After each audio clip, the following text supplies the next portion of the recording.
Exemplo. Bom, uma bomba nuclear ela pode te matar de dois jeitos. Ou você pode morrer no blast, que é a explosão inicial, ou você pode morrer no fallout, que é a morte por envenenamento radioativo, tá bom? Para efeito de exemplo, hoje a gente vai pensar numa bomba bem comum, que é uma bomba de 1 megaton explodindo a 500 metros de altitude, que Deus me livre, mas eu acho que esse seria o caso mais provável, tá bom? Eu falei no começo do vídeo que a sua sobrevivência dependeria de sorte, conhecimento e preparação. Vamos começar com a sorte. Para sobreviver a uma explosão nuclear, primeiro você tem que ter a sorte de não estar próximo ao ponto zero, ao local de detonação. Ali, 99,99% das pessoas vão morrer. Num raio de 2 km, todos os prédios vão ser destruídos e até 12 quilômetros as pessoas vão sofrer queimaduras de até 3º grau pela radiação, tá? E os destroços dos prédios vão derrubar quase tudo. Ou seja, até 12 quilômetros do ponto zero, a possibilidade de você sobreviver é muito pequena, tá? Calculando uma densidade média de uma cidade, nessa explosão vão morrer 500 mil de pessoas. Bom, eu disse sorte, mas quem me conhece sabe que eu não gosto de contar com a sorte aqui no canal. Então, no caso de ter risco de um ataque nuclear, a primeira coisa que eu faria é sair de perto de grandes centros, de instalações militares e de locais estratégicos, como uma usina hidrelétrica, por exemplo, tá? Se eu me afastar desses pontos, eu tenho certeza que eu vou ajudar bastante a minha sorte. Afinal, ninguém vai soltar uma bomba num lugar com meia dúzia de pessoas. Essas bombas vão ser lançadas em pontos mais estratégicos mesmo. Mas continuando, se você não morrer nessa explosão, você ainda está longe de estar a salvo, tá? E aí entra o conhecimento. A explosão nuclear forma aquela nuvem em forma de cogumelo que todo mundo conhece. Essa nuvem é carregada de partículas radioativas e essas partículas vão começar a cair em 15 minutos, tá? É claro que isso vai depender da geografia, do clima, né, do vento, da chuva, mas em 15 minutos elas vão começar a cair, causando envenenamento por radiação. Vômito, queimaduras e câncer, tá?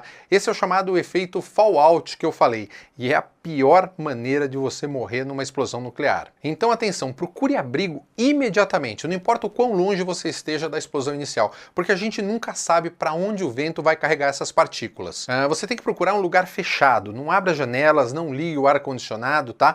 Quanto mais paredes tiver entre você e o exterior, menor a radiação.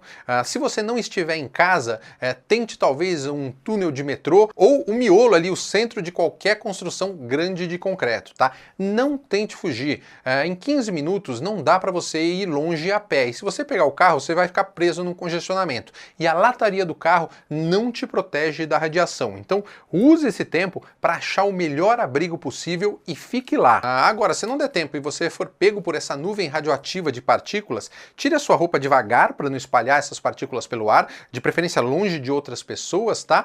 E tome um banho com sabão e shampoo. Quanto mais água corrente, melhor. Isso vai diminuir o dano, mas não se engane, o dano já está feito e você vai ter algum nível de envenenamento por radiação. Bom, se você não morreu na explosão e conseguiu abrigo rápido, aí entra o terceiro item da nossa lista, a preparação.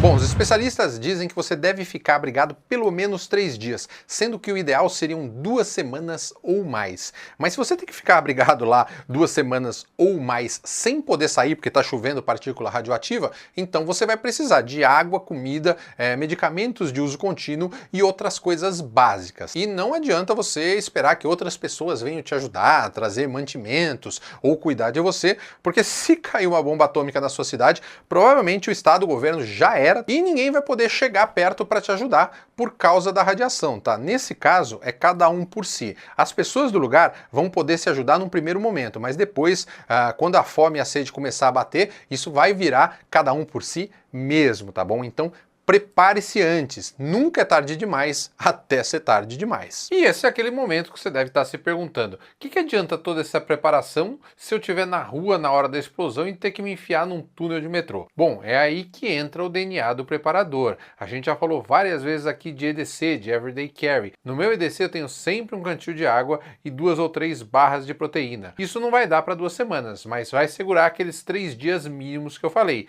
E aí eu posso pegar a minha Get Home bag, lembra que eu falei do DNA de preparador, e tentar ir para casa onde está o meu estoque de comida. Num próximo vídeo nessa série eu vou falar dos produtos que você precisa ter e as quantidades no caso de uma catástrofe, tá bom?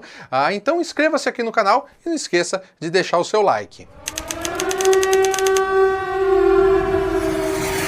Bom, vamos parar um pouco aqui para pensar, tá? No caso de uma bomba nuclear explodir na sua cidade, só tem duas hipóteses. Ou isso é um ataque terrorista isolado, ou isso é o começo da Terceira Guerra Mundial. Porque se algum país soltar uma bomba nuclear em algum lugar, outros países vão revidar também com bombas nucleares. A explosão dessas dezenas, centenas, talvez milhares de bombas nucleares vão causar um inverno nuclear no planeta inteiro. Então estamos falando aqui que se isso acontecer, você vai precisar de uma preparação gigantesca, de um estoque muito grande de água, comida, remédios e outros itens, tá? Infelizmente, nesse caso, as nossas chances de sobreviver são pequenas, tá? Mas a gente não pode desistir, a gente não pode se entregar nunca, porque em uma situação de sobrevivência, para as pessoas resilientes, as soluções e as oportunidades sempre acabam aparecendo. Então, antes da dica extra, um resumo da ópera. Sorte para você não ser pego no blast da explosão inicial, conhecimento para você procurar um bom abrigo rápido e preparação para você ter como sobreviver o maior tempo possível nesse abrigo. Vamos para a dica.